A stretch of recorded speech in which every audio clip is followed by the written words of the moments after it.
I do want to bring it back here really quick to our discussions of the guy making the guy who you like wait for sex, but the guy who you don't see any long-term potential, the Chad, the really good-looking guy, the guy when you're traveling, when he's traveling, he's in town for a night, you sleeping with him really quick. So I have two scenarios I'd like to paint, and I want your guys' feedback on this. So, thoughts on this scenario. You've been in a situation, you've been in a situationship with a guy for 6 months. You really like him. You want him to commit to you, but he says he likes to take things slow. Somehow you find out that the last 3 girls he had a committed relationship with, he initiated the commitment conversation after only 3 weeks of dating.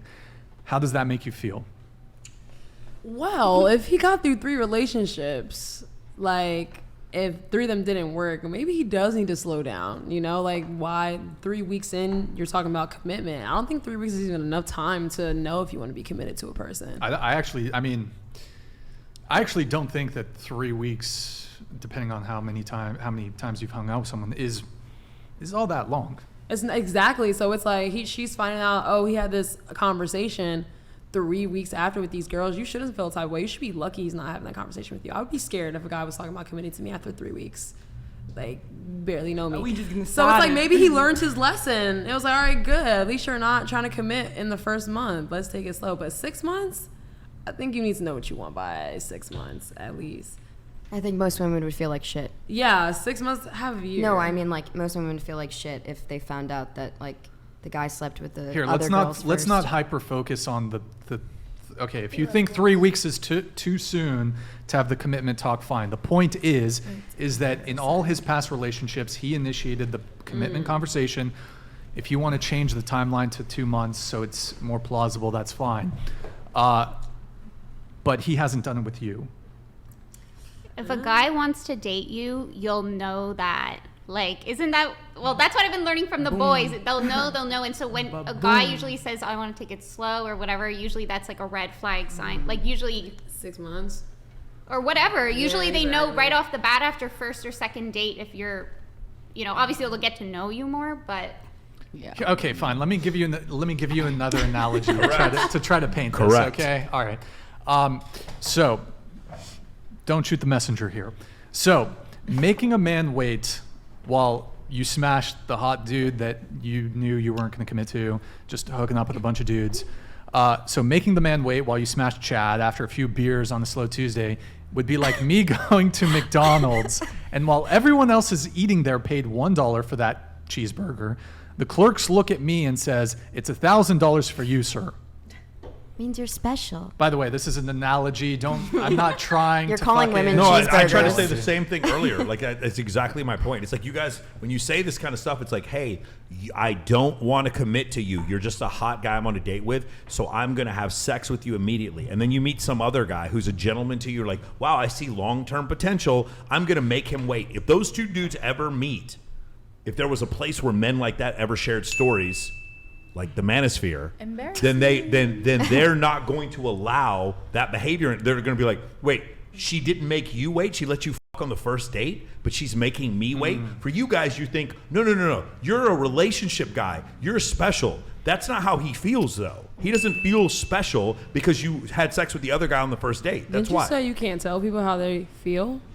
Wait, What's what? that? Didn't you say you can't tell me how to feel? No, I'm going to tell you how to feel. I'm telling you how the guy feels. Exactly. How are you gonna say he feels that way? How do you know that? A guy? Well, Yeah. guys have to put in work Are to you have serious? sex. Like, that's all they sit there and comment about somebody. this all whole time. You really think guys don't feel that way? You really think a guy who's trying to be in a relationship with you is not going to be bothered by the fact that you let a bunch of other dudes fuck on the first date while you made him wait a month? You really think that? I mean, why are you concerned about guys? I'm not concerned about I mean, shit. I'm just saying, like, why would the guy be concerned about guys? Because body before count you? matters. Because to it does. It men. matters to them. Really? Because I feel like what matters is those test results. Because you can have a body count of 3 and have the most deadly No, that's not what. in the world. That's not what. And, There's literally studies from. There's literally studies that show, like, as women have more sexual partners before marriage, the likelihood of them being happy in a marriage decreases. But it's not. absolutely. But it's not the same thing that happens for men. Yeah. It doesn't. It's not the same thing for men. Absolutely, but when you So it intercourse does with matter. It somebody- would matter to me if you let a bunch of dudes smash on the A first bunch, date, for sure. and you made me wait, A bro. bunch? If And you have a bu- roster, you better, and yeah. hold on, and you better forget if we ever bump into each other, and then I found out that you didn't make him wait, you made me wait. You're Bro. salty that I let a guy smash and like what? Like I don't know.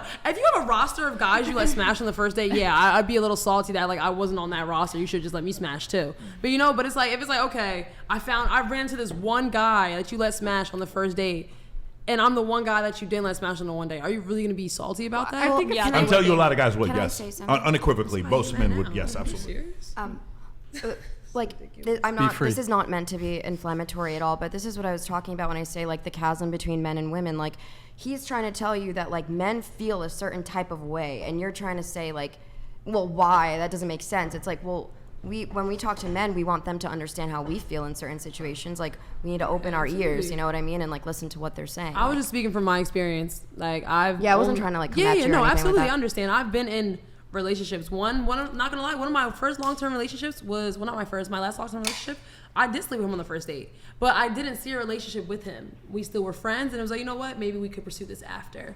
But it just goes from there. I guess like it all goes off of vibe. Like I can date a guy, like I said, for 4 months and then sleep with him, and it's the worst decision of my life. Or I can sleep with him the first date, and it'd be a solid decision. Or I can sleep with him first date and not want to pursue you after. Like Right. My personal take on this, look, if you previously slept with, for example, 20 guys first night, then I come along and then you're going to make me wait. You want to make me wait 4 dates. Maybe you had a change of heart and that's just your standard moving forward. Again, it's your body. It's 100% your choice. I wouldn't try to like pressure a girl into it. However, we men are within our right to also view that and be like, what the absolutely, like, absolutely. But how many It's guys your standards. sleep It's- on the it's first one night? thing if you it know, was- like the roles are reversed with guys. Like guys it's so socially acceptable for guys to do whatever they want, especially in a sexual manner. Like, and it also goes back to culture, and especially like most cultures are okay with guys doing whatever. Like literally, like I'm personally Latina, and in Latina culture, guys can do whatever they want. That's true. And they are not scrutinized by their mothers, grandmothers, nobody. And it's like. It goes back to fucking decades and centuries of just breeding masculinity and in some cases, a lot of cases, toxic masculinity. But it's just like as soon as a woman does something that's no like such thing. no such thing as toxic No masculinity. such thing. There are toxic people, and those toxic people can be masculine or feminine. But when the man pulls you out of your burning building, you don't give a fuck how masculine he is. There's no two masculine men. Masculinity is masculinity. Femininity is femininity. There is such thing as And toxic masculinity. There is no though. the toxic, Disavow. So toxic masculinity was a term created in the 1990s when psychologists were trying to study violent offenders in prison. When guys would step on each other's toes and then they would start stabbing each other, it was just a term that was used by those psychiatrists to determine a type of behavior where men would resort to extreme levels of violence for no reason. And then somehow mainstream psychology got a hold of it and became this pop term. There is no such thing as toxic masculinity. There is just masculinity, and then there are some people who are toxic. That has nothing to do with each other. I can show you tons of people who are extremely toxic online, and some of them are masculine and some of them are feminine, but the two are mutually exclusive. The idea of toxic masculinity is to shame men for doing things that other people don't agree with. There is no such thing as toxic masculinity. Alrighty. Word. So Hold on. that's Okay, that's okay. fine. Let Maybe me- the word might not be using the right word, but it doesn't matter. Like it's a man's world at the end of the day. It really is. And men are socially acceptable. It's acceptable for a man to like have sex with so many women, but as soon as it's a woman doing that, it's like crazy. Well, it does go back to biology. Yeah. Well, Like, because it the really reason does. why that it's socially acceptable and men get so much praise for it is because it's a lot harder for a man to get laid than a woman. So when a woman can 10 out of 10 most of the time a woman will get laid 10 out of 10. A man is not going to be 10 out of 10. So a man has to work a lot harder to have sex. I don't give a fuck. Yeah, they if, say- you know, they if they say have to work a what? lot harder. It is what it is. Like it is what Yeah, it is. it- It's okay for a man to have sex with whoever, have one night stands, do whatever, I mean, have it's many not times okay. they I mean, want. the Catholic Church would say that it's not Yeah. okay. Right. There's a Okay, lot but of the people who Catholic say Church it's also rapes kids. So what are we talking about here? Okay, Like you know what I mean? I don't know. I don't know that actually Oh the shit, Catholic that was Church one does of it. not the words. We're gonna delete that and bleep that. The Protestant Church would have a problem with it. Okay, there's a bunch of places that would have a problem with it. Yeah. I was You're just right, I'm bringing not up saying it's a one double point. It standard. wasn't like to be like